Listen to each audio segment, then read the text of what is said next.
ஹல்லேலூயா. கர்த்தர் நல்லவர். ஆண்டவர் நமக்கு எப்பவுமே நன்மை தான் செய்வார். Praise the Lord. சரி, இப்போது கர்த்தருடைய வார்த்தைக்காக நாம் அப்போஸ்தலர் நடபடிகள் புத்தகம் 17ஆம் அதிகாரம். அப்போஸ்தலர் நடபடிகள் புத்தகம்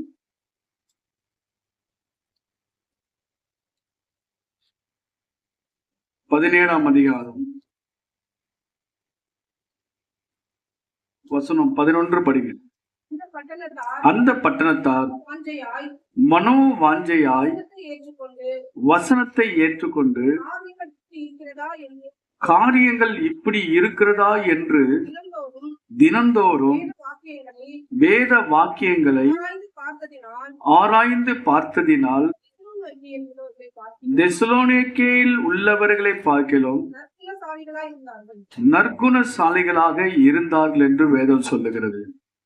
பிரியமான கர்த்தருடைய பிள்ளைகளே, அவர்கள் எல்லோரும் நற்குணசாலிகளாக இருந்தார்கள் என்று வேதம் நமக்கு தெளிவாய் சொல்லுகிறது.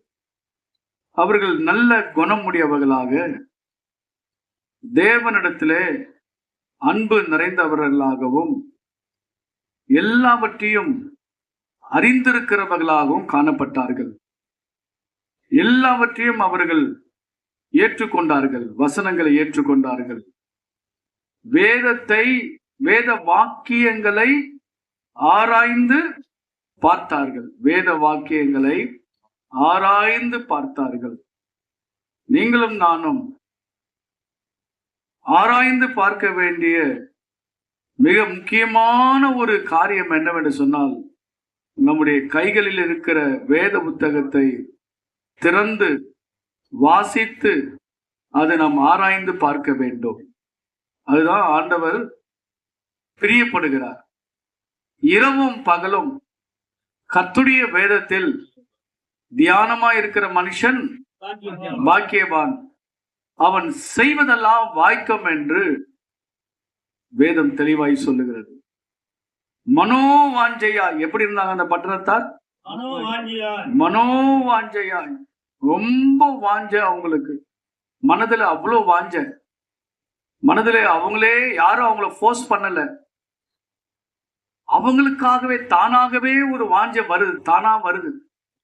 மனோவாஞ்சையாய் அவங்க யாருன்னா அந்த பட்டணத்தார், பெரையாவில் உள்ள அந்த பட்டணத்தார். தெசலோனிக்கேவில் உள்ளவர்களை பார்க்கலாம். தெசலோனிக்கேவில் உள்ள ஜனங்க வந்து பாத்தீங்கன்னா ஆண்டவருடைய வருகைக்காக அவங்க போயிட்டாங்க. வருகைக்காக எண்டு ஆயத்தமாயிட்டாங்க. அதான் தெசலோனிக்கேல இருக்கிற ஜனங்கள் எல்லாம் வருகை எதிர்பார்த்து கொண்டிருந்தாங்க. பரிசுத்தமா இருந்தாங்க, நம்பிக்கையோடு இருந்தாங்க. அந்த பட்டணத்தார் மிகவும் அருமையானவர். ஆனா இந்த தெசலோனிக்கேல உள்ள ஜனங்களை, விசுவாசிகளை காட்டிலும் இவங்க இன்னும் ஒரு படி மேன்மையாய் ஆயிட்டாங்க. இன்னும் ஒரு படி மேன்மை. அவங்களை விட இவங்க குணம் ரொம்ப நல்ல குணமா இருந்துச்சு. Praise the Lord. நான் உங்களை பார்த்து ஒரு கேள்வி கேட்கிறேன். எது முக்கியம்? நம்முடைய குணம் ரொம்ப முக்கியமா, அல்லது இந்த உலக பிரகாரமான காரியம் நமக்கு ரொம்ப முக்கியமா? இருதயத்தில் இருக்கிற நல்ல குணம் இருக்கும். பிரைஸ் லார்ட் சொல்லுங்க. அழகு முக்கியமா, குணம் முக்கியமா? அழகு ரொம்ப முக்கியமா, குணம் முக்கியமா? அழகு ஆபத்து, அழகு ஆபத்து. பைபிள் நான் சொல்லல, என்ன பாஸ்டர், இல்ல இல்ல இல்ல, அதெல்லாம் நாம் சௌந்தரியம் வீண் என்று எழுதப்பட்டிருக்கிறது. சௌந்தரியம் வஞ்சனை என்று எழுதப்பட்டது. அழகு அவசியம். என்ன அழகுன்னா, உங்க குணம் அழகா இருக்கணும். சொல்லுங்க. அல்லேலூயா. உங்க குணம் ரொம்ப அழகா, அவங்க ரொம்ப குணம் உள்ளவங்க, அவங்க ரொம்ப அன்புள்ளவங்க, அந்த மாதிரி ஒரு குணம் நமக்கு வேணும்னு சொன்னா வேதத்தை படிச்சா தான் வரும். அல்லேலூயா. அந்த வசனத்தை மறுபடியும் படிங்க. அப்போஸ்தலர் அந்த பட்டணத்தார் மனோவாஞ்சையாய் எப்படி ஏற்றுக்கொண்டாங்களா? எப்படி ஏற்றுக்கொண்டாங்க? இருக்கா? மனோவாஞ்சை. அந்த மனோவாஞ்சையோடு கூட நாம் ஏற்றுக்கொள்கிறோமா? அடுத்ததாக காரியங்கள் பாருங்க. காரியம் வந்து பைபிள்ல வாசித்தா என்னென்ன காரியம் அப்படின்னு நம்ம தெரிஞ்சுக்க முடியும். உலக பிரகாரமான காரியமா இருந்தாலும் சரி, ஆவிக்குரிய காரியமா இருந்தாலும் சரி, நன்மையானாலும் சரி, தீமையானாலும் சரி, எது நல்லது எது கெட்டது, அந்த பகுத்தறிவு அந்த எப்போ நமக்கு வரும் சொன்னா, எது பேசணும் எது பேசக்கூடாது, எங்க போகணும் எங்க போகக்கூடாது, எதற்காக ஜெபிக்கணும், எதற்காக நாம் தேவ சமூகத்திலே வர வேண்டும் என்று சொல்லலாம். காரியங்கள், அதாவது இந்த உலகத்துல நடக்கிற காரியங்கள், ஏற்கனவே நடந்த காரியங்கள், இன்னைக்கு நடக்க போகிற காரியங்கள், குடும்ப காரியங்கள், நம்முடைய தனிப்பட்ட விஷயங்கள் எதுவா இருந்தாலும் சரி, இதெல்லாம் நம்ம தெரிந்து கொள்ள வேண்டும் என்று சொன்னால், நம்ம எல்லாம் இதை புரிந்து கொள்ள வேண்டும் என்று சொன்னால், இதற்குரிய அறிவு எப்படி நமக்கு கிடைக்கும், இதற்குரிய ஞானம் நமக்கு எப்படி கிடைக்கும் அப்படின்னு நீங்க பாத்தீங்கன்னா, பைபிள படிச்சாதான், வேதாகமத்தை திறந்து நீங்க அதை வாசித்தாதான் நாம் எல்லாவற்றையும் அறிந்து கொள்ள முடியும். தவிர வேதத்தை வாசிக்காம எதுவுமே நமக்கு விளங்காது. ஆமென். வேதத்தை நீங்கள் வாசிக்காவிட்டால், அல்லது அதை தியானிக்காவிட்டால், அல்லது நீங்கள் அதை ஆராய்ந்து பார்க்காவிட்டால், எந்த ஒரு பயிற்சியும் அது வீணாக தான் இருக்கும். ஆமென். எவ்வளவு பயிற்சி நம்ம பெறலாம், பயிற்சி, படிப்பு, எவ்வளவு படிப்பு இருக்கலாம், பட்டம் பெறலாம், பணம் இருக்கலாம், வசதி இருக்கலாம். ஆனா வேதத்தை நாம் அறியாவிட்டால் இந்த உலகத்திலே நம்மை போல ஏமாற்றம் பெறுகிறவர்கள் வேற யாரும் இருக்கவே முடியாது.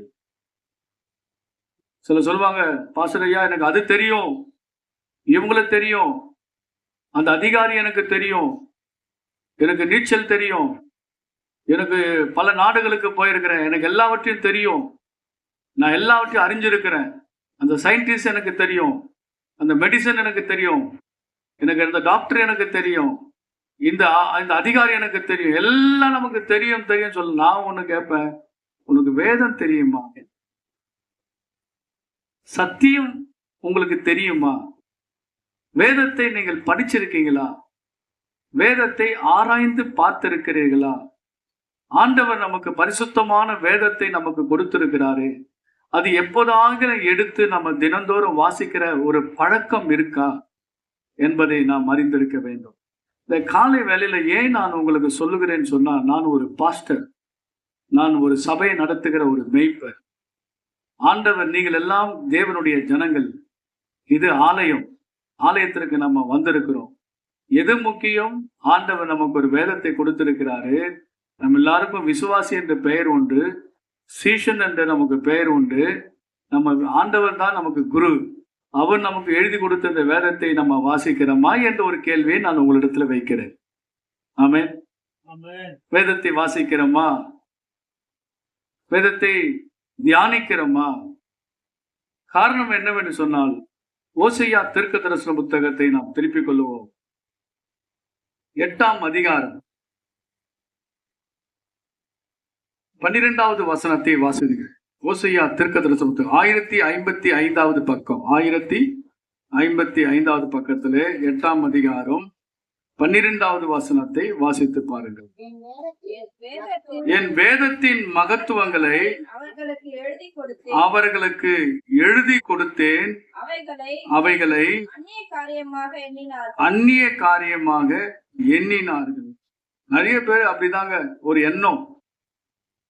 நிறைய பேர் கெட்டு போன காரணம் என்ன? நான் சொல்லிட்டேன், அந்த குணம், அந்த எண்ணம் சரியில்லை. ஆமென். நிறைய பேர் கெட்டு போனது காரணம் என்ன? எண்ணம் நல்லா இருக்கணும், குணம் நல்லா இருக்கணும். எண்ணம் ஆண்டவர் நமக்கு எழுதி கொடுத்தன்றாரு, அது அந்நிய அது எனக்கு இல்லை அப்படின்னு நம்ம எடுத்துக்கணும். நிறைய பேர் பிரசங்க வார்த்தை, இந்த வார்த்தை எனக்கு இல்லை, எனக்கு இல்லை, எனக்கு இல்லை. எப்போ நம்ம எனக்கு தான் ஆண்டவரே நம்ம ஏத்துக்கிறோமோ அப்போதான் நம்ம வந்து அறிய முடியும். தவிர எனக்கு இல்லைன்னு நம்ம எப்போ நினைக்கிறோமோ நம்ம வந்து அது ஒதுங்கி போறோம்னு அர்த்தம். அதை விட்டு விலகி போகிறோம்னு என்ற அர்த்தம்.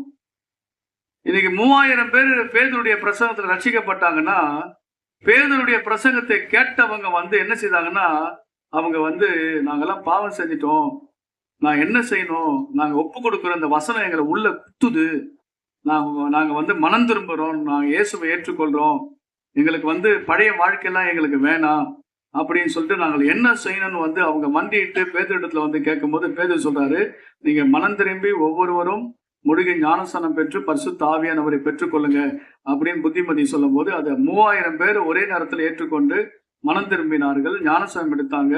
அவங்க வந்து பரிசுத்த ஆவியின் அபிஷேகத்தை பெற்றுக்கொண்டு சபையில நல்ல ஒரு விசுவாசியாய் மாறி அதுக்கு பிறகு என்ன செய்தாங்க அப்படின்னு பாத்தீங்கன்னா, தினந்தோறும் ஜபம் பண்ணாங்க, ஐக்கியத்தில் இருந்தாங்க, உபதேசத்தை கேட்டாங்க, அந்நிய வேத வசனங்களை பிரசங்கிக்கப்பட்டது, அதை மனோவாஞ்சியா ஏற்றுக்கொண்டு ஆண்டுடைய வசனத்தை மாத்திரம் அவங்க செவி கொடுத்தாங்க. இன்னைக்கு நிறைய பேர் வேத வசனத்திற்கு செவி கொடாமல் போகிறதுனால வரக்கூடிய குறைபாடுகளை குறித்து சில காரியங்களை நான் உங்களுக்கு சொல்ல போகிறேன். வேத வசனத்தை நம்ம அறியாததினாலே நமக்கு வரக்கூடிய குறைபாடுகளை குறித்து நான் உங்களுக்கு சொல்ல விரும்புகிறேன். உதாரணமாக எடுத்துக்கொள்ளுங்க, மார்க்கு சுவிசேஷ புத்தகம். மார்க்கு சுவிசேஷ புத்தகத்தை நாம் திருப்பிக் கொள்ளுவோம். 12ஆம் அதிகாரம்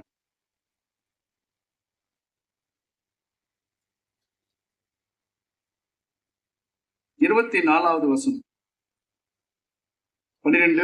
அவர்களுக்கு பிரதியுத்தரமாக, நீங்கள் வேத வாக்கியங்களையும் தேவனுடைய வல்லமையையும் அறியாததினால் அல்லவா தப்பான எண்ணம் கொள்ளுகிறீர்கள்.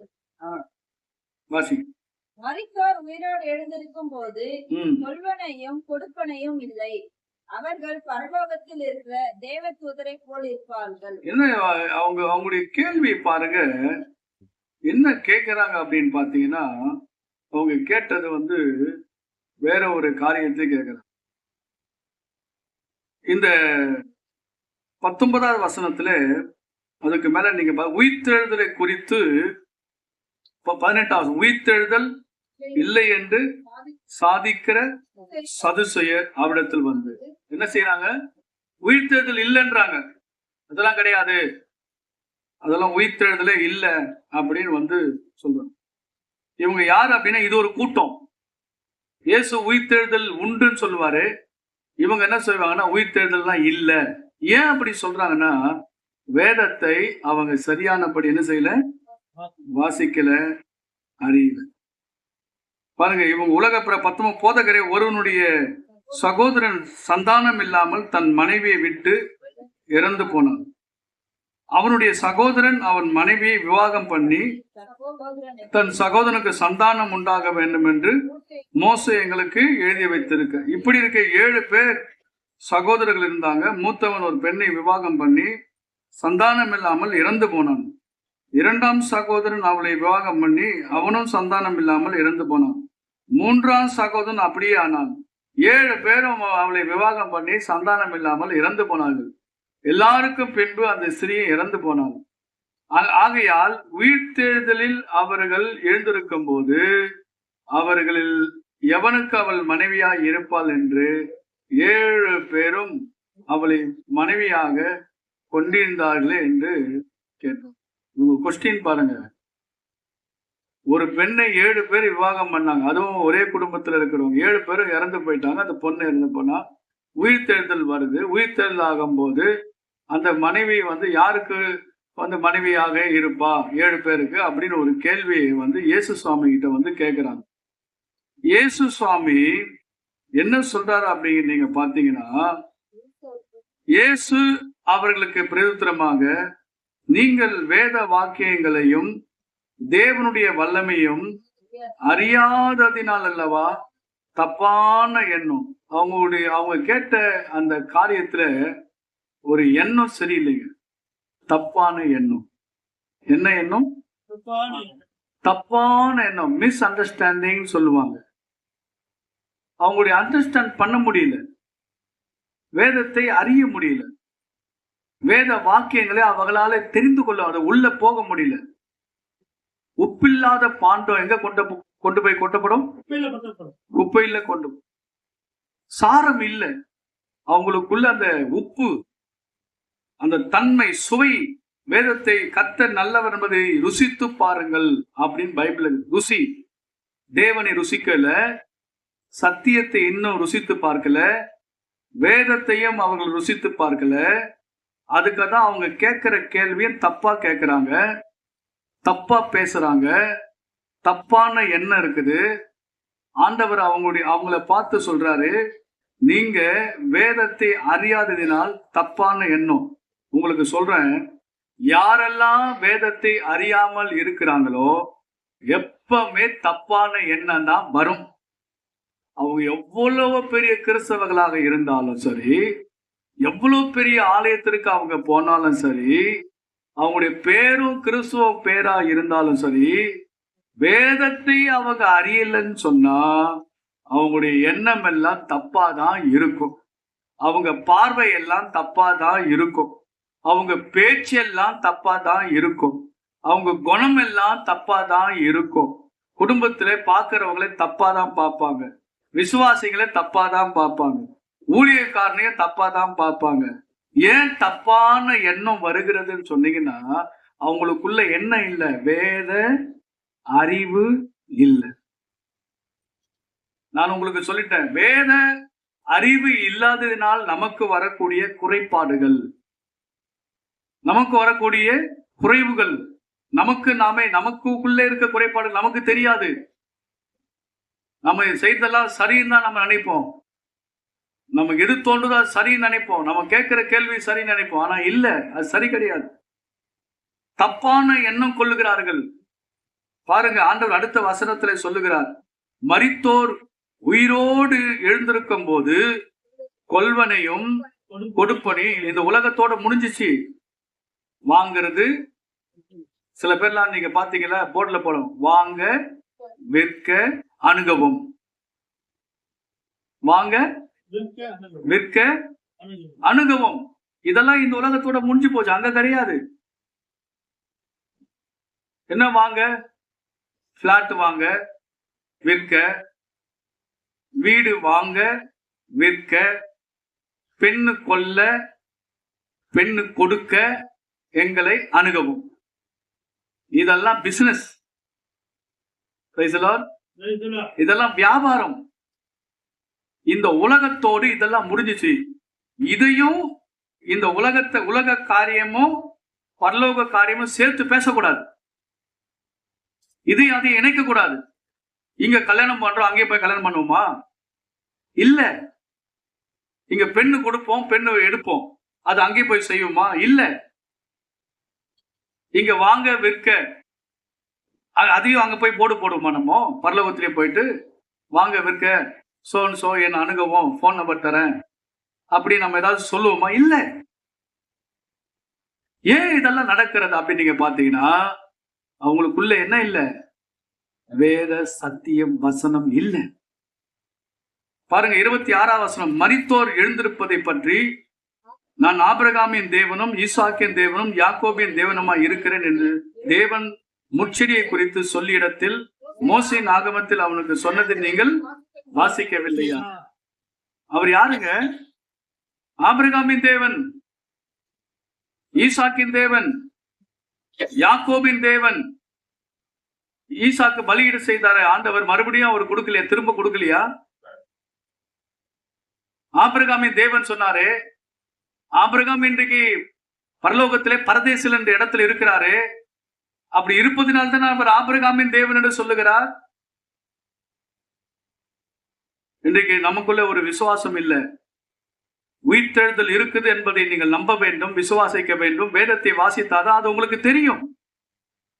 வேதத்தை வாசிக்காவிட்டால் நாங்கள் பிரசங்கம் பண்ணியும் உங்களுக்கு அது தெரியாது. ஞாயிற்றுக்கிழமை வந்து ஒரு பிரசங்கத்தை கேட்டுவிட்டு போறதுனால பிரயோஜனம் இல்லை. நீங்கள் தினந்தோறும் வேதத்தை எடுத்து வாசிக்க வேண்டும், பைபிள் படிக்க வேண்டும். அடுத்த வசனம் சொல்லுகிறது, அவர் மரித்தோருக்கும் தேவனாயிராமல் ஜீவன் உள்ளோருக்கு தேவனாக இருக்கிறார். ஆகையால் நீங்கள் மிகவும் தப்பான எண்ணம் கொள்ளுகிறீர்கள் என்று. அவர் யாருக்கு தேவன்? ஜீவனுள்ளோருக்கு தேவன். சில பேர்லாம் செத்துட்டா 1,00,000 தராங்க பாஸ்டர்ன்னு சொல்லி மாசம் மாசம் ஒரு தொகை கட்டணுமா. என்கிட்ட வந்தாங்க, பாஸ்டர் உங்களுக்கு ஏதாவது ஒரு ஆக்சிடென்ட் நடந்தா நீங்க செத்துட்டீங்கன்னா உங்களுக்கு 1,00,000 உங்களுக்கு கிடைக்கும். டேய், நான் செத்துட்ட பிறகு எப்படி நான் 1,00,000 வாங்க முடியும்? ஆமென். நான் செத்துட்ட பிறகு 1,00,000 எப்படி நான் வாங்க முடியும்? இல்ல நீங்க மாசம் மாசம் கட்டுங்க, நீங்க செத்துட்டீங்கன்னா அது உங்க மனைவிக்கு கொடுப்பாங்க. அல்லேலூயா. நமக்கு என்ன காட்டுறான்? சாவ காட்டுறான். என்ன சொல்றாங்க? ஆக்சிடென்ட் சொல்றாங்க. அவர் மரித்தோருக்கு தேவனா ஜீவனுள்ளோருக்கு தேவனா? கல்லறையை பற்றி தேவனுடைய பிள்ளைகளே, நான் ஒரு காரியம் எப்படின்னா, அது கர்த்தர் செய்யற ஒரு காரியங்கள். சீஷர்கள் எல்லாரும் கல்லறை போய் தேடும் போது தேவதூதன் சொன்னாரு, அவர் ஏற்கனவே எழுந்துட்டாரு, ஏன் இங்க அவரை தேடுறீங்க? ஏற்கனவே இயேசுநாதரு உயிரோடு கூட இருக்கிறார். உயிரோடு இருக்கிறவர் நீங்க ஏன் இங்க வரீங்கன்னு அப்படின்னு கேட்கிறார். யாரு கேட்ட? தேவ தூதன் கேட்கிறார். அவர் எழுந்துட்டாரு, அவர் தேவன் உயிரோடு கூட இருக்கிறவரை நீங்க மரித்தோர்ல இருந்து தேடுகிறது என்ன? நிறைய பேர் அப்படிதான் கல்லறைக்கு போய் இயேசுநாதரை போய் அங்க தேடுவாங்க. இயேசுநாதர் கல்லறையில இல்ல. பிரைஸ் லார்ட் சொல்லுங்க. அல்லேலூயா. அவர் ஜீவனோடு கூட இருக்கிறார். இயேசு ஜீவனோடு கூட இருக்கிறார். அதனாலதான் அவங்க தப்பான எண்ணம். பைபிள கூட பாத்தீங்கன்னா, பைபிள் சத்தியத்தை சத்தியமா சில பேர் சொல்லவே மாட்டாங்க, வேற மாதிரி சொல்லுவாங்க. அதெல்லாம் உலகத்தை ஒட்டி சொல்லுவாங்க. எல்லாரும் பேசுறதையும் கேட்றாதீங்க. நீங்க பைபிள் படிங்க, ஆவியானவர் உங்களுக்கு வெளிப்படுத்துவார். ஆமென் சொல்லுங்க. அல்லேலூயா. அல்லேலூயா. தப்பான எண்ணம் வருகிறதுக்கு காரணம் என்ன? சில பேர் மேல நாம தப்பா நினைக்கிறோம், பைபிள தப்பா நினைக்கிறோம். ஏன்? இயேசுநாதரையே நம்ம தப்பா நினைக்கிறோம். ஏன்னா பைபிளை நம்ம சரியா வாசிக்கல, சத்தியம் நமக்கு தெரியாதனால மிஸ் அண்டர்ஸ்டாண்டிங், மற்ற எல்லாரையும் தப்பா நினைக்கிறோம். பைபிளை படிக்கும் போது அந்த தப்பான காரியத்துல நம்ம விடுதலை பெற முடியும். யாரை பார்த்தாலும் ஒரு தப்பான எண்ணம் நமக்கு வரும். தேவனுடைய பிள்ளைகளை, ஒரே ஒரு விஷயம், பைபிளை நல்லா வாசித்து அதை நாம் அறிய வேண்டும். அடுத்ததாக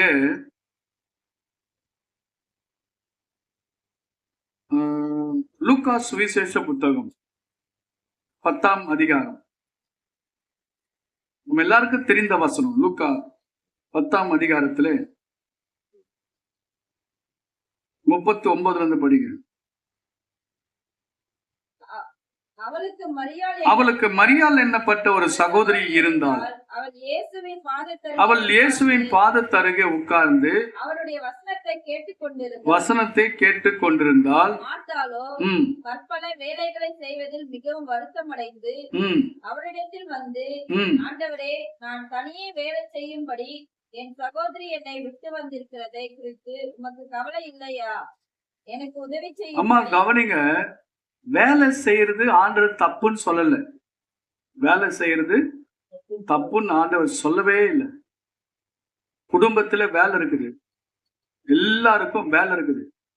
ஆனா ஆண்டவர் என்ன சொல்றாருன்னா, வேலைன்னு கதியா இருக்காரு, எனக்கும் கொஞ்சம் இடம் கொடுன்றாரு. வேலை செய்து தப்புன்னு சொல்லல ஆண்டவர். வேலை செய்யுங்க, சாப்பிடுங்க, சந்தோஷமா இருங்கன்னு ஆண்டவர் சொல்றாரு. எனக்கும் கொஞ்சம் நேரம் கொடுன்னு ஆண்டவர் கேட்கிறாரு. மார்த்தாள் மரியாள் 2 சகோதரிங்க இருக்கிறாங்க, ஒரே குடும்பத்தை சேர்ந்தவங்க. அந்த வீட்டுலதான் இயேசு வராரு. எப்போ ஒரு முறை அந்த கிராமத்துக்கு வரும்போது அந்த வீட்டுக்கு போறது ஒரு வழக்கம். அந்த கிராமத்துக்கு வரும்போதெல்லாம் அந்த வீட்டுக்கு ஆண்டவர் வருவார். இயேசு சாமி வந்துட்டா வேலை முக்கியமா, அவர் முக்கியமா? அவர்தான் முக்கியம். இயேசு முக்கியமா, வேலை முக்கியமா? வீட்டுக்கு வந்துட்டார் இயேசு, அவரு வச்சுட்டு நம்ம போய் துணி துவச்சு இருப்போமா? சாமான் கழுவுமா? சொல்லுங்க. மார்த்தாள் செய்த காரியம் என்ன? மார்த்தாள் இயேசுநாதர் வந்துட்டாருன்னு சொல்லிட்டு அவ வேலை அவ செஞ்சுட்டு இருக்கிறான். நிறைய பேர் இன்னைக்கு கவலைப்படுறது எதனாலனா, இயேசுவை அவருக்கு கொடுக்க வேண்டிய நேரத்தையும், வேதத்திற்கு கொடுக்க வேண்டிய நேரத்தையும், வசனத்திற்கு கொடுக்க வேண்டிய நேரத்தையும் கொடுக்காம, அந்த நேரத்துல நம்முடைய சொந்தமான இஷ்டமான காரியத்திற்கு போய் நம்ம வேலைகளை செய்யறோம் பாருங்க, அப்பதான் பிரச்சனைகளை ஆரம்பிக்கும். அப்பதான் நம்முடைய வாழ்க்கையில சோதனைகள் வருகிறது, கவலைகள் வருகிறது, பிரச்சனைகள் வருகிறது. காரணம் என்ன? வேதத்தை அறியாததினாலே தேவையில்லாத கவலைகள் நம்முடைய வாழ்க்கையிலே வருகிறது. ஆனா இந்த சகோதரியை பார்த்து ஆண்டவர் சொல்லுகிறார் 41வது வசனத்திலே, இயேசு அவளுக்கு பிரயுத்தரமாக, மார்த்தாலே மார்த்தாலே, நீ நான் சொல்றேன், நீங்க அநேக காரியத்திலே சிக்கிக் கொள்ளாதீங்க. அநேக காரியத்திலே சிக்கிக் கொள்ளாதீங்க. நிறைய பேர் அநேக காரியத்துல போய் நீங்க தலையிட்டு கொள்ளுகிறதுனால்தான் நிறைய பேருக்கு சிக்கல்கள் வருகிறது. அநேக விஷயங்களில, நமக்கு தேவையில்லாத விஷயங்களில போய் நம்ம தலையிடுகிறோம். தேவையில்லாத விஷயத்துல போய் நம்ம தலையிடுகிறோம். சும்மா ரோட்ல போறவன் சும்மா போக வேண்டியதானே? படுத்திருக்கிற நாய் காதை பிடிச்சி இழுத்தா என்ன நடக்கும்? போறவன் சும்மா போயிட்டே இரு தெருவுல, அந்த நாய் பாட்டு கம்மனுக்குது, நீ போய் அதை காதை திருவனா என்ன நடக்கும்? தேவையில்லாத பிரச்சனை தானே அது, தேவையில்லாத வேலை தானே. இன்னைக்கு நிறைய பேர் அநேக காரியங்களை போய் நீங்க சிக்கிக் கொள்றீங்க. தேவன் சொல்லுகிற ஒரு காரியத்தை நன்றாய் விளங்கிக் கொள்ளுங்கள். மரியாள் வசனத்திற்கு முக்கியத்துவம் கொடுத்தாங்க. பைபிள் வசனம் 39 அழகா எழுதப்பட்டிருக்கு. மரியாள் என்ற சகோதரி இயேசுவின் பாதத்தருகே உட்கார்ந்து, இயேசுவின் பாதத்தருகே உட்கார்ந்து அவருடைய வசனத்தை கேட்டுக்கொள். எது நம்முடைய வாழ்க்கையில முக்கியமா? இன்னைக்கு ஞாயிற்றுக்கிழமை தானே, உங்களுக்கு எல்லாம் ஞாபகம் இருக்கும், அதனால்தான் வந்திருக்கீங்க. அல்லேலூயா, அல்லேலூயா. இன்னைக்கு ஓய்வு நாள் தானே, இன்னைக்கு ஆண்டவருடைய பாதத்துல அமருகிற நாள் தானே, அவருடைய வசனத்தை கேட்கிற நாள் தானே. இந்த நாள்ல போய் நம்ம சொந்தமான வேலையை செய்ய முடியுமா? சொந்தமான இடத்திற்கு போக முடியுமா? இஷ்டமான வேலையை செய்ய முடியுமா? இஷ்டமான இடத்திற்கு நம்ம போய் சுற்றி திரிய முடியுமா? இல்ல. இதெல்லாம் ஆண்டவர் எல்லாரையும் கட்டாயப்படுத்துறது அல்ல. இதெல்லாம் நாங்க அறியணும், தெரிந்து கொள்ள வேண்டும். இந்த நாள் ஓய்வு நாள், வேத வசனத்தை கேட்கிற நாள், சத்தியத்தை அறிகிற நாள். ஆவியானவர் வந்தால் சகல சத்தியத்திற்குள்ளே நம்மை நடத்துவார், சொல்லிக் கொடுப்பார். 42வது வசனத்தில் எழுதப்பட்டிருக்கிற தேவையானது ஒன்று, தேவையானது 2 எழுதப்பட்டிருக்குது. 2 சொன்னாரு, இல்ல ஒன்னே ஒண்ணுதான். எப்போ? இன்னைக்கும் ஒண்ணுதான், நாளைக்கும் ஒண்ணுதான், என்றைக்கும் ஒண்ணுதான். எப்ப படிச்சாலும் ஒண்ணுதான் அது. அல்லேலூயா, எப்ப படிச்சாலும் ஒண்ணுதான். ஆண்டவர் சொல்லிட்டாரு, ஒன்னே ஒண்ணு, தேவையானது ஒன்று போதுங்க நமக்கு. எப்போ நம்ம ஒண்ணு நமக்கு போதும்னு நினைக்கிறோமோ 1000 உன்னை தேடி வரும். 1000 ஆசீர்வாதங்கள் உன்னை தேடி வரும். இதுல நாம் திருப்தி அடையணும். இன்னைக்கு சத்தியம் எனக்கு கிடைச்சது, இன்னைக்கு நான் பைபிளை அறிந்து கொண்டேன், இன்னைக்கு வசனத்தை எனக்கு தெரியும், இது எனக்கு போதும் அப்படி நம்ம எப்போ அதுல திருப்தி அடைகிறோமோ அப்பதான் எல்லா விஷயத்தையும் நமக்கு திருப்தியா நடக்கும். இல்லாட்டி அறகுறையதான் இருக்கும் எல்லாமே. பிரைஸ் லார்ட் சொல்லுங்க. அல்லேலூயா. ஆகவே வேதத்தை நாம் என்ன செய்ய வேண்டும்? நன்கு அறிய வேண்டும். வேதத்தை கேட்கணும், அதை கேட்டுக்கொண்டே இருக்கணும். அதுதான் ஆண்டவர் சொன்னாரு, காதுள்ளவன் கேட்க கடவன் என்று ஆண்டவர் சொல்லி இருக்கிறார். அடுத்ததாக மத்தேயு சுவிசேஷ புத்தகத்தை நாம் திருப்பிக் கொள்ளுவோம். மத்தேயு சுவிசேஷ புத்தகம் 13ஆம் அதிகாரம். வேதத்தை நாம் அறியாததினால் அல்லது ஏற்றுக்கொள்ளாததினால் வரக்கூடிய குறைபாடுகளை குறித்து நம்ம பார்த்து கொண்டிருக்கிறோம். மத்தேயு 13ஆம் அதிகாரம் வசனம் 18 இருந்து வாசிங்க. ஆகையால் இறைவனை பற்றிய உண்மையை கேளுங்கள். ராஜ்யத்தின் சத்தத்தை கேட்டு பொல்லாங்கல் வந்து அவன் இருதயத்தில் விதைக்கப்பட்டதை கண்டு கொள்கிறான். அவனை வழி அருகே விதைக்கப்பட்டவன் கற்பான இடங்களிலே விதைக்கப்பட்டவன். ஆகிலும் தனக்குரிய வேறு இல்லாதவன் கொஞ்ச காலம் மாத்திரம் நிலைத்திருப்பான். வசனத்தின் நிமித்தம் உபத்திரவமும் உதானவர்களே தேர்வடைவான். தன்மையில் விதைக்கப்பட்டவன் வசனத்தை கேட்கிறவனாய் உலக கவலையும் ஐஸ்வர்யத்தின் மயக்கமும் வசனத்தை நெருக்கிக் கொண்டிருந்தால் அவனும் மரணத்து போவான். நல்ல நிலத்தில் விதைக்கப்பட்டவன் வசனத்தை கேட்கிறவனும் உணர்கிறவனுமாய் இருந்து 100 ஆகவும் 60 ஆகவும் 30 ஆகவும் பலன் தருவான் என்றார். அடுத்த வசனம் நீங்க படிச்சீங்கன்னா வேறொரு உவமை அவர்களுக்கு சொன்னார். பரலோக ராஜ்யம் தன் நிலத்தில் நல்ல விதையை விதைத்த மனுஷனுக்கு மனுஷன் நித்திரை பண்ணுகையில் உடைய சத்துரு வந்து கோதுமைக்குள்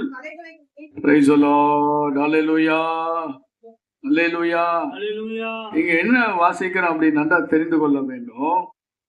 இந்த 18ஆம் வசனத்திலே ஆகையால் விதைக்கிறவனை பற்றி உவமை கேளுங்கள். ஒருவன் ராஜ்யத்தின் வசனத்தை கேட்டோம் உணராதிருக்கிறான். கேட்கிறாங்க, ஆனா என்ன இல்ல, என்ன கிடையாது, உணர்வு உள்ளான மனுஷனுக்குள்ள அந்த வசனத்தை அனுப்பி அது எது நல்லது கெட்டது என்று அறியக்கூடிய அந்த உணர்வு அவங்களுக்குள்ள இல்லாதிருக்கிறது. பொல்லாங்கன் வந்து யார் வராங்க? பொல்லாங்கன் வர. பொல்லாங்கன் யாரு? பிசாசு, சத்துரு. இந்த பொல்லாங்கன் வந்து விதைக்கப்பட்டதை பறித்து கொள்ளுகிறான். நமக்குள்ளே இருக்கிற அந்த வசனத்தை அவன் எடுத்து போடுகிறான். சில பேர்லாம் சொல்லுவாங்க, என் பையன் வந்து சாப்பிட்றான், நல்லா சாப்பிட்றான் டாக்டர், ஆனாலும் எனக்கு தெரியல அவன் உடம்பு மெலிந்து கொண்டே போகிறது. உடம்பு என்ன செய்யுது? நல்லா சாப்பிட்றான், ஆனா மெலிந்து கொண்டே போகிறது. என்ன அப்படின்னு சொல்லிட்டு பல பேர் பல விதமா பேசுறாங்க. அவன் உடம்பு செக் பண்ணணும், அவனுடைய தாய்கள் இருக்குன்னாங்க. சில பேர் சொல்றாங்க, இல்ல பேய் வந்து எடுத்து போடு சாப்பிட்டது, அவன் சாப்பிடல. அல்லேலூயா. பேய் அதெல்லாம் எடுக்குது சாப்பிடுது, அதனால வந்து பேய் ஓட்டணும் அப்படின்னு சில பேர் சொல்லுவோம். பைபிள் வசனம் என்னன்னா இப்படிதான் நடக்குது. விதைக்கப்பட்ட நம்முடைய உள்ளத்துல விதைக்கப்பட்ட வசனத்தை நீங்கள் அல்ல, அவன் வந்து அந்த வசனத்தை அவன் எடுக்கிறான். வசனத்தை எடுத்துடுறான். உங்களுக்குள்ள இருக்கிற வசனத்தை அவன் எடுக்கிறதுனால உங்களுக்குள்ள இருக்கிற வல்லமை பெலன் குறைந்து போகிறது. அந்த வசனம் உள்ள இறங்கதான் நீங்க பலப்படுவீங்க. அந்த பெலன் எப்படி இருக்குன்னா, கழுகு எப்படி இருக்குது, உயர பறக்குதுல கழுகு, ரொம்ப உயர பறக்கும். அந்த கழுகு அவ்வளவு பலன் கிடைக்கும். காண்டாமிருகம் பார்த்திருப்பீங்க, அந்த காண்டாமிருகத்துக்கு முன்பாக யாரும் நிக்கவே முடியாது, அவ்வளவு பலன் இருக்கு அதுக்கு. அதே போலதான் வசனம் இருந்தா தான் நீ சிங்கத்தை போல இருக்க முடியும். சிங்கம் மாதிரி நீ கட்சிக்க முடியும். எந்த பிரச்சனை வந்தாலும் சத்தியத்திற்காக சபைக்காக தைரியமாக நிலைத்து நிற்க முடியும். அப்படி இந்த வசனம் இல்லைன்னு சொன்னா நம்ம ஆண்டவரையே குறை பேச ஆரம்பிச்சிருவோம். வசனம் இல்லைன்னா யார குறை பேசுவோம்? ஆண்டவரையே குறை பேசுவோம். நிறைய பேர் பாருங்க, குறை பேசுறவங்கள என்ன பேசுவாங்க? அவருக்கு கண்ணு இல்லைங்க, அவர் என்ன பார்க்கல, அவருக்கு காது இல்லைங்க. நிறைய பேர் ஆண்டவரையே நிந்திப்பாங்க. ஏன் அவர் வந்து உதவி செய்யக்கூடாதா, காப்பாற்றக்கூடாது? நிறைய பேர் என்ன உதவி, வசனம் இல்லாததினால்தான் அவங்க பலவீனம். அது அவங்களுடைய பலவீனம். ஏன் பலவீனம் வந்துச்சுன்னா உள்ள வசனம் இல்லை. வசனத்தை கேட்கிறாங்க, அந்த வசனம் வந்து எப்படி எங்க விட்டு போறாங்கன்னு தெரியாது, எந்த இடத்துல துளைக்கிறாங்கன்னு அவங்களுக்கு தெரியாது. இங்க கேட்கிறாங்க, அடுத்த நிமிஷம் அது எங்க போகுது நமக்கு தெரியாது. பொல்லாங்கன் வந்து அதை இருதயத்துல விதைக்கப்பட்டதை பறித்துக்கொள்ள, இருதயத்திலே டைரக்டா வந்து அவன் எடுக்கிறான் அப்படின்னு சொன்னா, தேவனுடைய பிள்ளைகளை நம்ம எவ்வளவோ விழிப்பாக இருக்க வேண்டும். அல்லேலூயா.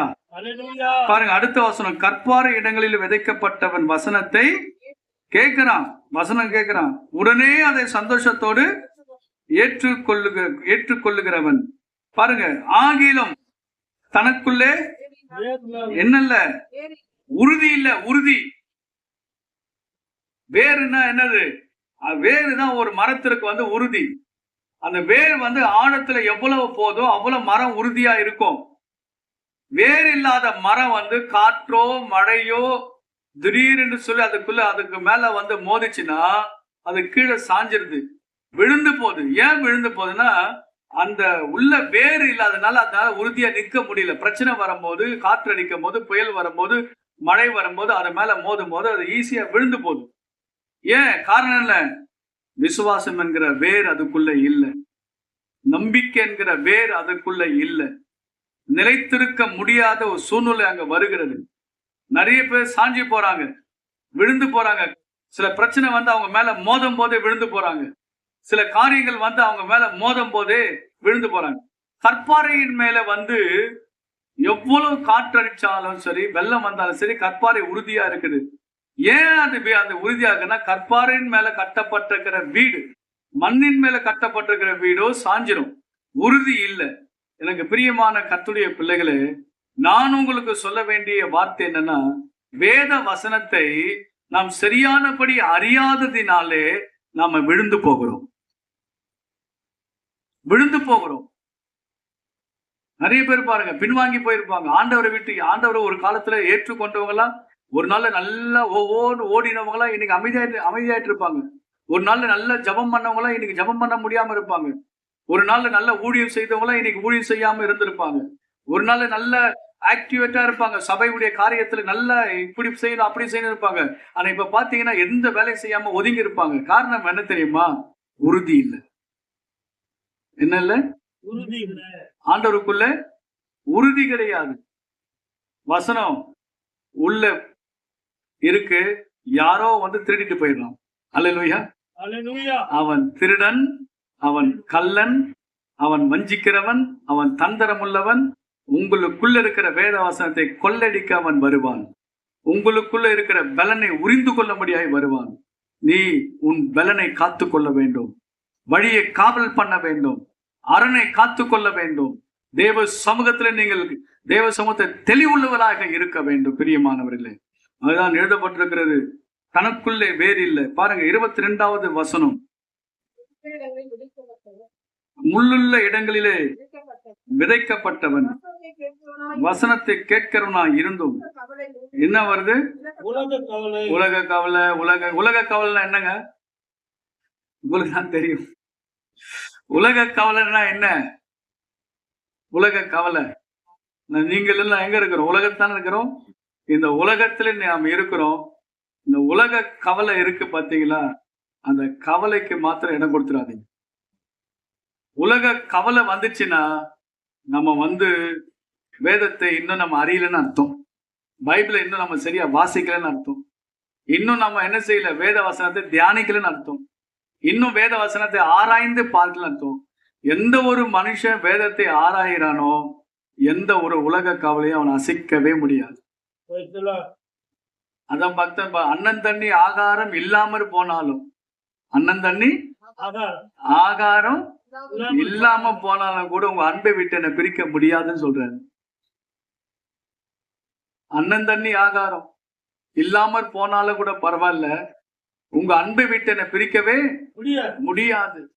அண்ணன் வஸ்திரம் இல்லாமல் போகலாம், அண்ணன் தண்ணி இல்லாமல் போகலாம், எது இல்லாமற் போகலாம், அது இல்லாம போகலாம். எது இல்லாமற் போனாலும், தொழுவத்திலே ஆடுகள் இல்லாமற் போனாலும், தொழுவத்திலே ஆடுகள் இல்லாமற் போனாலும், மாட்டு மந்தையிலே மாடுகள் முதலற்று போனாலும், இன்றைக்கு மரங்களிலே கனிகள் இல்லாமற் போனாலும், நான் கிறிஸ்துவுக்குள் மகிழ்ச்சியாய் இருப்பேன் என்று சொல்லுகிறேன். நிறைய பேர் இது இல்லை அது இல்லைன்னா கவலைப்படுறோம். எனக்கு இது இல்லையே, அவங்களுக்கு இருக்குதே, இவங்களுக்கு இருக்குதே, எனக்கு இல்லையே, நான் மட்டும் என்ன, எனக்கு இல்லை, எனக்கு இல்லையே, நான் என்ன குறைஞ்சு போயிட்டேன், ஏன் ஆண்டவர் எனக்கு செய்யல? இல்லாமற் போனாலும் இல்லாமற் போனாலும் இல்லாமற் போனாலும் கர்த்தருக்குள் மகிழ்ச்சியாக இருப்பேன். மகிழ்ச்சியாக இருப்பேன். இது இல்லாம எனக்கு இல்லைன்னு சொல்ற பத்தி அதான் கவலை. புலம்பரம் பார்த்தீங்கன்னா அதான் கவலை. குடும்பத்துல கணவன் மனைவியிட்ட சண்டை போட்டு எனக்கு இது வாங்கி கொடு அதை வாங்கி கொடு சண்டை போடுறல, அதான் கவலை.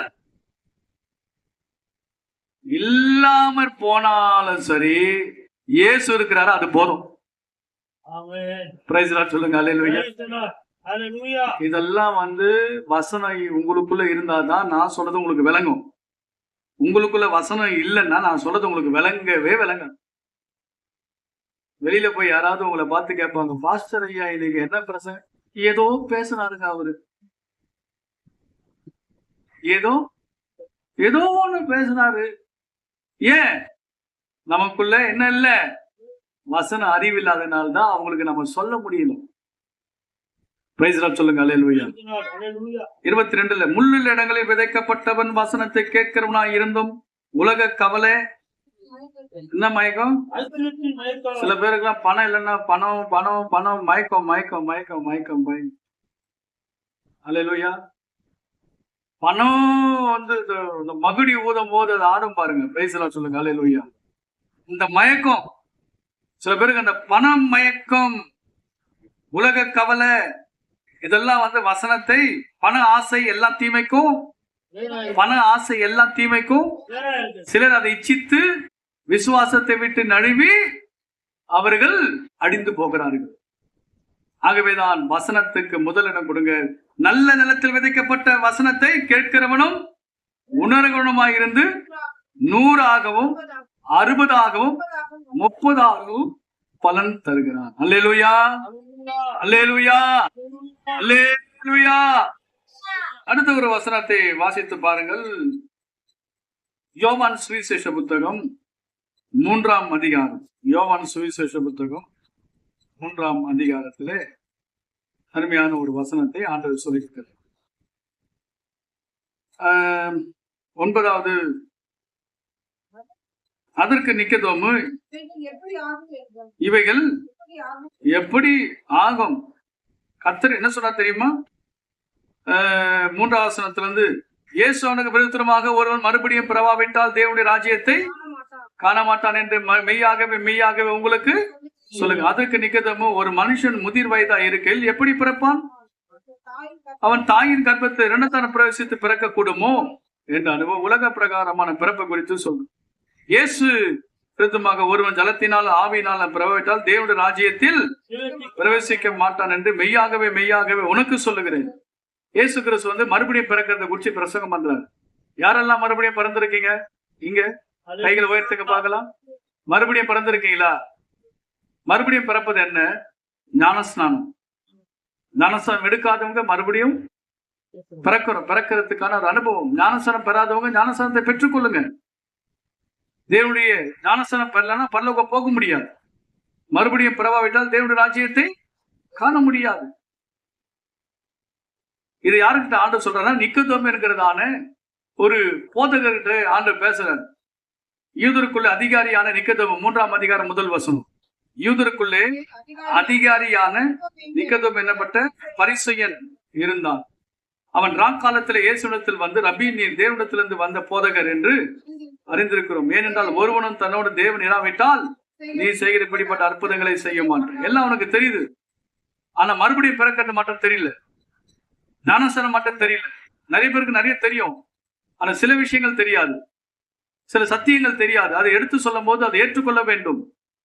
இயேசு பிரதித்திரமாக ஒருவன் ஜலத்தினாலும் ஆவியினாலும் பிறவாவிட்டால் தேவனுடைய ராஜ்யத்தில் பிரவேசிக்க மாட்டான் என்று மெய்யாகவே மெய்யாகவே நான் உங்களுக்கு சொல்லுகிறேன். 6வது வசனம் மாம்சத்தில் பிறப்பது மாம்சமா இருக்கும், ஆவியினால் பிறப்பது ஆவியா இருக்கும்.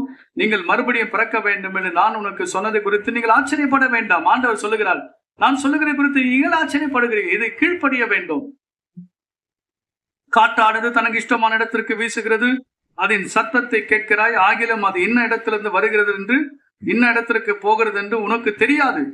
ஆவியினாலே பிறந்தவன் எவனும் அவனும் அப்படி இருக்க எங்க போகிறான்னு உனக்கு செத்த பிறகு அவன் எங்க போற உங்களுக்கு தெரியுமா? தெரியாது. அல்லேலூயா. பைபிள் படிச்சாதான் தெரியும். பிரைஸ் லார்ட் சொல்லுங்க. அல்லேலூயா. இயேசு என்ன சொல்றா தெரியுமா? 10வது வசனத்தில் இயேசு அவனை நோக்கி, நீ இஸ்ரவேலிலே போதகனாய் இருந்தும் பத்தியா சந்தேகம் வருது அவருக்கு. அறியாமலே வசனத்தை அறியாமல் இருக்கிறார். நிறைய போதகர் ஊழியம் செய்கிறவங்களுக்கு கூட என்ன தெரியல, வசனத்தை அறியாம இருக்கிறாங்க.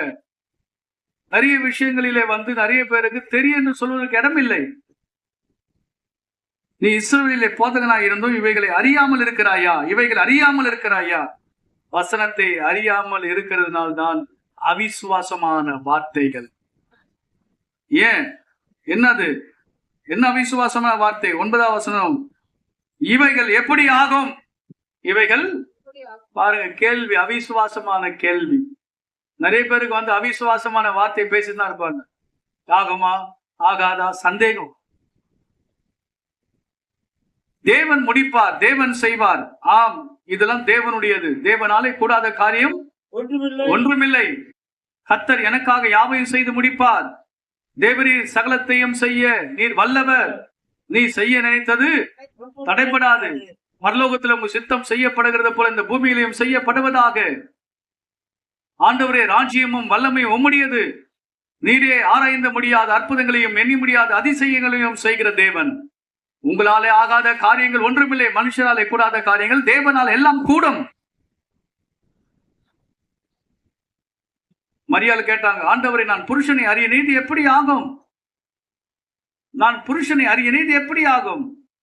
ஆண்டவர் சொல்லுகிறார், உன்னிடத்தில் உற்பத்தி ஆயிருக்கிறது பரிசுத்த ஆவியினாலே ஆகியிருக்கிறது. நீ விசுவாசித்தால் தேவனுடைய மகிமையை காண்பாய்.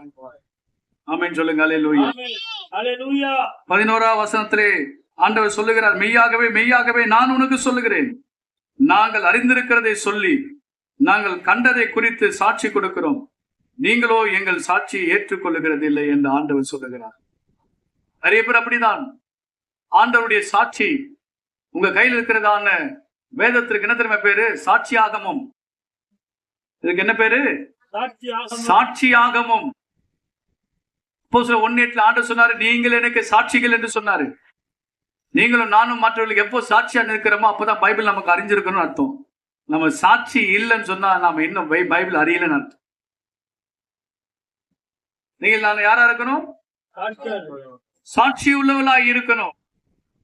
இயேசு கிறிஸ்து சாட்சியாக இருக்கிறார். வேதத்திற்கு சாட்சியாய் இருக்கிறார். பிதாவுக்கு சாட்சியாய் இருக்கிறார். அன்புக்கு சாட்சியாய் இருக்கிறார். கீழ்ப்படிதலுக்கு சாட்சியாய் இருக்கிறார். தாழ்மைக்கு சாட்சியாக இருக்கிறார். சத்தியத்திற்கு சாட்சியாக இருக்கிறார். நீங்களும் நானும் அப்படிதான் சத்தியத்திற்கு சாட்சியாக இருக்க வேண்டும். வசனத்திற்கு சாட்சியாக இருக்கணும். சபைக்கு, சங்கத்திற்கும் சாட்சியாக இருக்க வேண்டும். கர்த்தருடைய காரியங்களுக்கு நீங்கள் சாட்சியாக இருக்கணும். ஊழியக்காரனுக்கு நீங்கள் சாட்சியாக இருக்க வேண்டும்.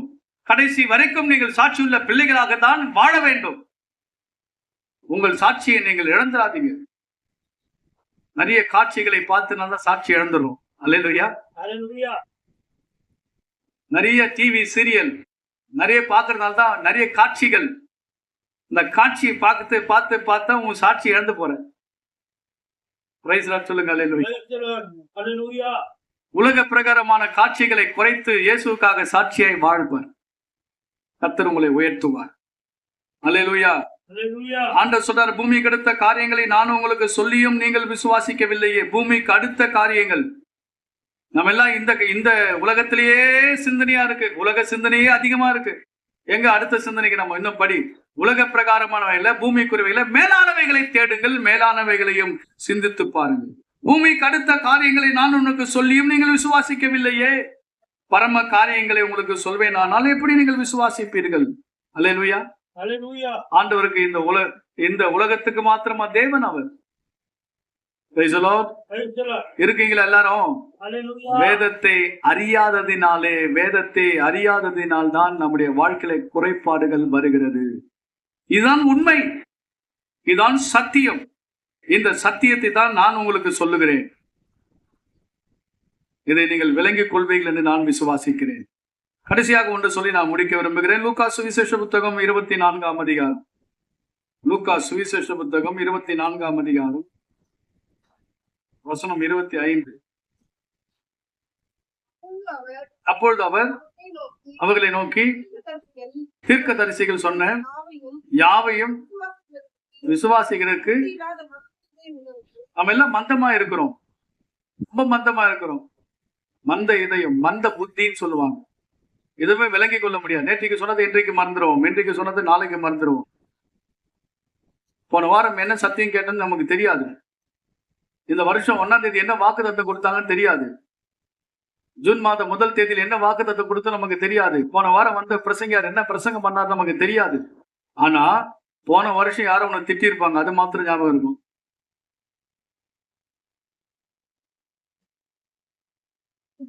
யாரோ ஒண்ணு சொல்லியிருப்பாங்க கோபத்தை, அது மாத்திரம் சாவர வரைக்கும் மறக்க மாட்டேன்னு சொல்லுவோம்.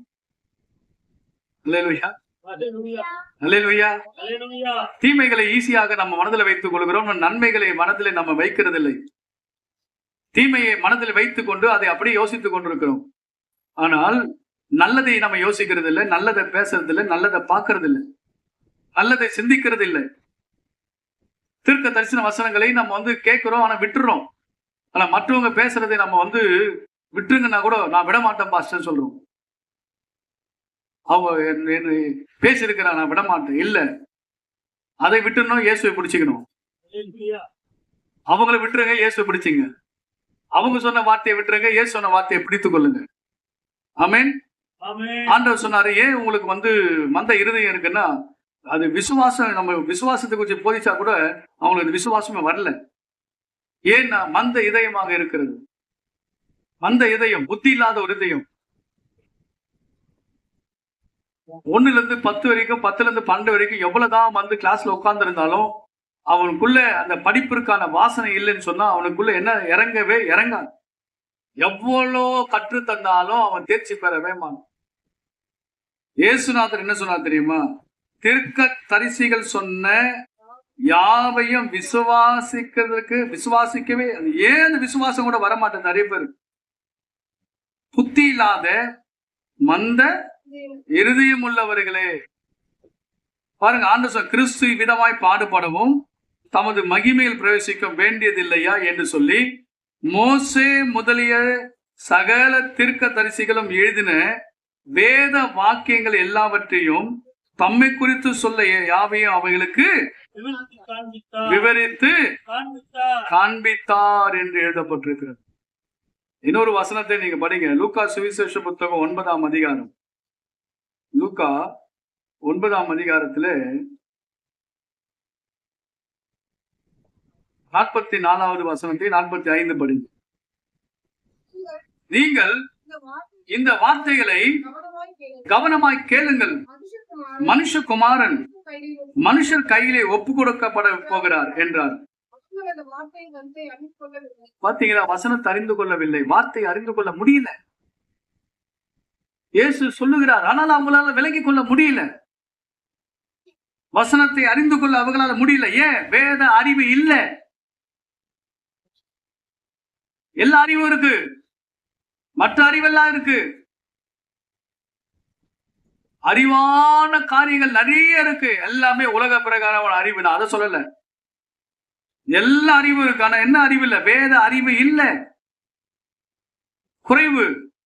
நம்ம கற்றது குறைவு, படிச்சது குறைவு, கேட்டது குறைவு, விசுவாசிப்பது குறைவு, நம்புவது குறைவு, எல்லாமே அன்பு செலுத்துவது குறைவு, கீழ்ப்படிவது குறைவு, தாழ்மையா இருப்பது குறைவு, சத்தியத்தை மேய்ந்து கொள்வது குறைவு, சபைக்கு முக்கியத்துவம் கொடுப்பது குறைவு, ஆலயத்துக்கு வந்து போவது குறைவு. அதுக்காக தான் இங்க எழுதப்பட்டிருக்கிறது, வேத அறிவு இல்ல. வேத அறிவு இல்லாதனால என்ன நடக்குது பாருங்க. அவர்கள் அந்த வார்த்தையின் கருத்தை அறிந்து கொள்ளவில்லை. அது அவளுக்கு தோன்றாமல் மறைப்பொருளாக இருந்தது. அந்த வார்த்தை குறித்து அவரிடத்துல விசாரிக்க பயம், விசாரிக்க முடியல. வேதத்தை தெரியலன்னா மற்றவங்கிட்ட போய், அம்மா இது வசனம் எனக்கு தெரியலன்னு சொல்லணும். தெரிஞ்சது தெரியும் சொல்லுங்க, தெரியாது தெரியாதுன்னு சொல்லுங்க. மற்றவங்கிட்ட போய் கற்றுக்கொள்ள வேண்டும், அறிந்து கொள்ள வேண்டும். அதெல்லாம் விட்டுட்டு என்ன பிரச்சனை நடக்கு தெரியுமா? கீழே பின்பு தங்களில் எவன் பெரியவனா இருப்பான் என்று வந்துச்சா? நான் பெரியவன், நீ பெரியவன், நான் தான் மூத்த விசுவாசி, நீ நேற்றுக்கு வந்த, உனக்கு என்ன தெரியும்? வாக்குவாதம் முற்றி போது. சபையில வாக்குவாதம், வெளியில வாக்குவாதம், பதவிக்காக வாக்குவாதம், எவன் பெரியவன் என்று வாக்குவாதம், எவன் முந்தி வந்தவன் என்று வாக்குவாதம், நான் தான் நிறைய கொடுக்கிறேன் வாக்குவாதம், நான் தான் மூத்தவன் என்று வாக்குவாதம், இந்த பொறுப்பு என்கிட்ட தான் வரணும்னு வாக்குவாதம். ஏன்? வேதத்தை அறி. வேதத்தை அறிஞ்சா குடும்பத்துல வாக்குவாதம் வராது, சபையிலையும் வாக்குவாதம் வராது. இன்னைக்கு தாழ்மையாக நான் சொல்லுகிறேன், இந்த வேதத்தை முத்திரை போடுங்க, இருதயத்தில முத்திரை போடுங்க, வாசிங்க, தியானிங்க, முக்கியத்துவம் கொடுங்க. கர்த்தர் உங்களை ஆசீர்வதி.